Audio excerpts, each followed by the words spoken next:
भगवान की बातें इस YouTube चैनल पर हम आपको फिर से कुछ कथाएं सुनाएंगे।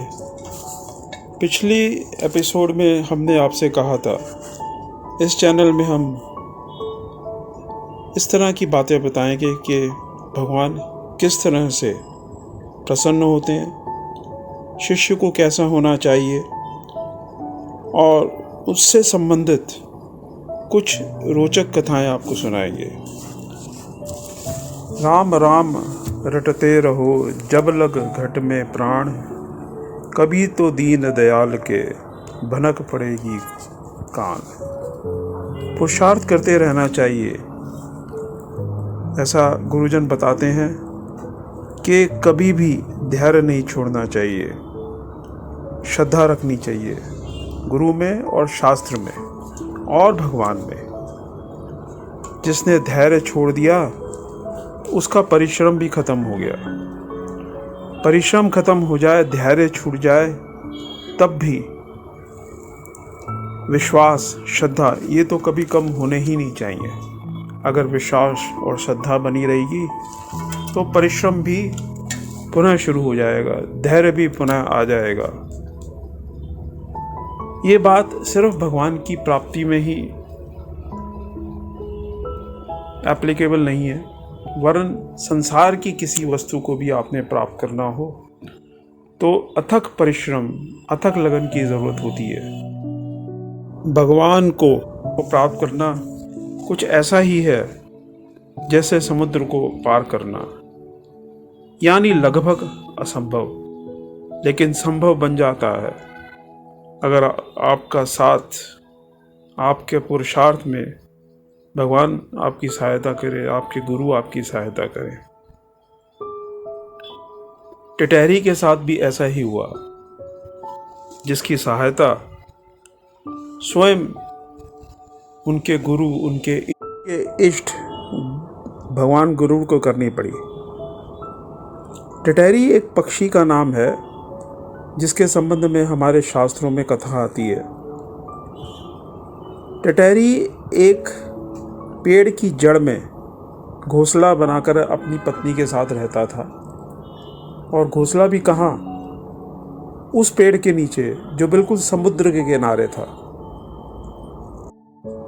टिटहरी बड़ा घमंडी था, उसने अकारण ही समुद्र से वैर मोल ले लिया। उसे लगता था कि भगवान ने उसके साथ बड़ा अन्याय किया है, उसे जीव रूप में एक छोटा सा शरीर दे दिया और सागर को इतना विशाल शरीर दे दिया। सागर ने ऐसे क्या कर्म किए थे जो मैंने नहीं किए थे। सागर की विशालता से उसे द्वेष होता था। उसके मन में ये बात थी कि हो ना हो, भगवान मेरे साथ भी वैसे ही हैं जैसे कि समुद्र के साथ। समुद्र देव योनि में है, मैं जीव योनि में हूँ, और वो भी एक निकृष्ट जीव योनि में। परंतु भगवान होते सभी के साथ हैं, सबके साथ बराबर रूप से रहते हैं। अगर ये इतना बड़ा है भी तो क्या है तो एक जीव ही, चाहे देवकोटि में है। इन्हीं बातों को लेकर वो ईर्ष्या में, द्वेष में घिरा रहता था। उसकी पत्नी ने उसको कई बार समझाया कि व्यर्थ का द्वेष आप क्यों रखते हैं, क्या आवश्यकता है इस द्वेष की, क्यों अपना आप खून जलाते रहते हैं। परंतु वो अपनी पत्नी की नहीं सुनता था, उसका कुछ मन ही ऐसा था। सागर उसकी बात सुनकर अनसुनी कर देता था। सागर को क्रोध तो आता था, परंतु वो देवकोटि में था और ये जीव कोटि में खून का घूंट पीकर रह जाता था। टिटहरी की पत्नी ने उसे एक बार समझाया, एक बार क्या कई बार समझाया कि चलो यहाँ से कहीं और चल पड़ते हैं। अगर किसी दिन सागर को गुस्सा आ गया तो ये हमारे छोटे से घोंसले को नष्ट कर देगा, इसकी कोई लहर आएगी और इसको बहा के ले जाएगी। टिटहरी नहीं माना। वो बोला मेरा पुश्तैनी घर है। पत्नी ने समझाया चलो दूर नहीं चलते हैं, इस पेड़ की शाखा पे किसी ऊंची जगह पे अपना घोंसला बनाते हैं। मैं अब गर्भवती भी हूँ, मैं अंडे दूंगी। किसी दिन अगर सागर ने हमारे वो अंडे बहा दिए तो हमारा परिवार नष्ट भ्रष्ट हो जाएगा। बहुत ज़िद्दी था टिटहरी, तब भी नहीं माना। उसकी पत्नी ने भी अपना प्रयत्न छोड़ दिया।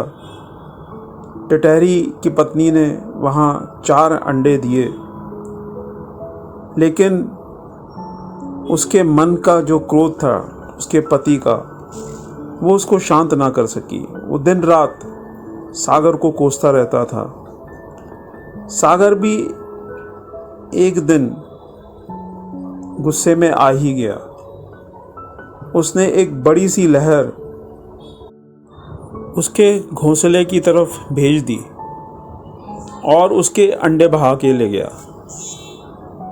उसके मन में ये विचार तो उठा कि मैं इसके अंडे तोड़ देता हूँ, उनको नष्ट कर देता हूँ, परंतु थोड़ा विवेक उसके मन में जागा और उसने भी सोचा कि टिटहरी कहता तो ठीक है, भगवान उसके साथ भी हैं, मेरे साथ भी हैं और हर जीव के साथ हैं।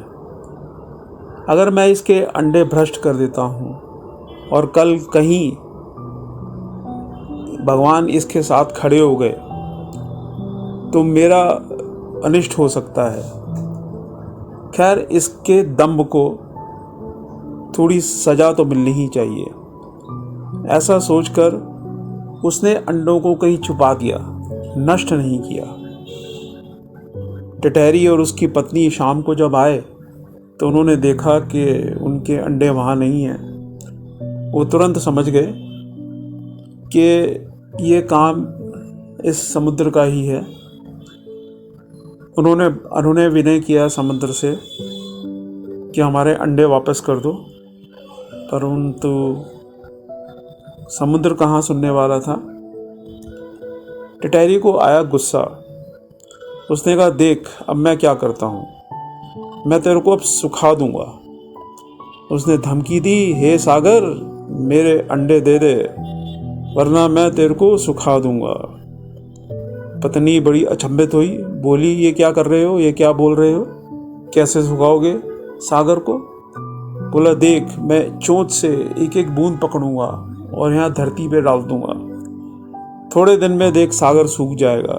पत्नी ने कहा क्या बावलों जैसी बातें करते हो, ऐसा भी कभी होता है, इतना विशाल समुद्र, बेअंत इसका विस्तार है, कैसे कर पाओगे। बोला तू मेरा साथ दे, हम दोनों देख इसको सुखा देंगे। पत्नी ने कहा मेरे से नहीं होगा ये सब। बोला ठीक है मैं खुद ही कर लूँगा। अब वो चला समुद्र को सुखाने, एक बूंद उठाता और ज़मीन पे डाल देता।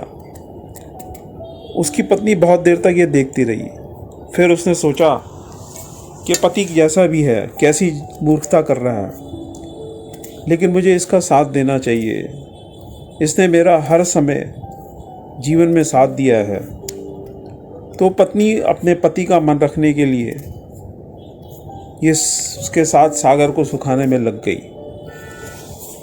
उनके रिश्तेदारों ने, अड़ोसी पड़ोसियों ने, मित्रों ने देखा कि ये क्या कर रहे हैं दोनों पति पत्नी। उन्होंने आकर पूछा तो सारी बात उनको बताई।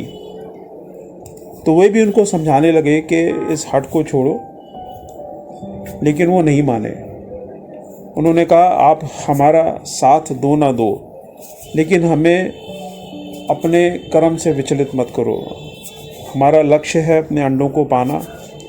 हम मर जाएंगे लेकिन प्रयत्न करते रहेंगे, छोड़ेंगे नहीं इस सागर को। कुछ रिश्तेदारों ने, मित्रों ने सलाह करी चलो इसका मन रखने के लिए हम भी सागर को सुखाने का प्रयास करते हैं।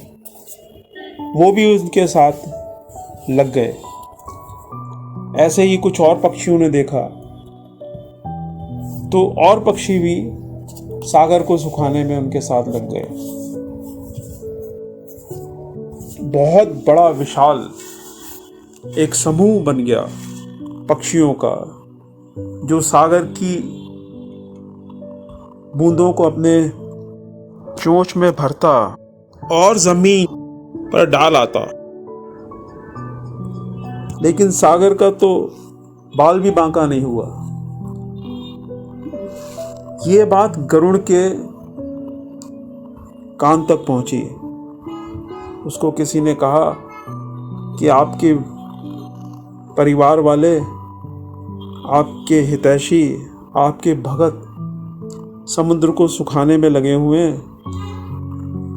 गरुड़ वहाँ गया, उसने टिटहरी से बात करी, सारी बात समझी, तो उसे भी समुद्र पे बहुत गुस्सा आया। उसने कहा, देख अब मैं क्या हाल करता हूँ इसका। वो सीधा पहुंचा भगवान विष्णु के पास। भगवान विष्णु के वाहन है वो। सारी बात भगवान विष्णु को बताई उन्होंने और उनसे अनुनय विनय किया कि मेरे भक्त की सहायता करो। भगवान तैयार हो गए। उन्होंने उसकी बात मान ली और जाकर सागर को धमकी दी, हे सागर, तू टिटहरी के अंडे वापस कर दे, वरना मैं तेरे को सुखा दूंगा। समुद्र भगवान के सामने हाथ जोड़कर प्रकट हो गया। उसने अपने किए हुए की माफ़ी मांगी और टिटहरी को उसके अंडे वापस कर दिए। तो इस कथा से हमें शिक्षा मिलती है कि हमें प्रयत्न नहीं छोड़ना चाहिए। हम प्रयत्न करते रहेंगे तो किसी दिन हमें भगवान की सहायता भी मिलेगी। भगवान हमें ऐसे गुरु से भी मिलवा देंगे जो हमें लक्ष्य तक पहुंचाने में सहायक होंगे। इसी तरह की और कुछ कथाओं के साथ, रोचक संस्मरणों के साथ आपके समक्ष अगले एपिसोड में फिर उपस्थित होंगे। तब तक के लिए नमो नारायण।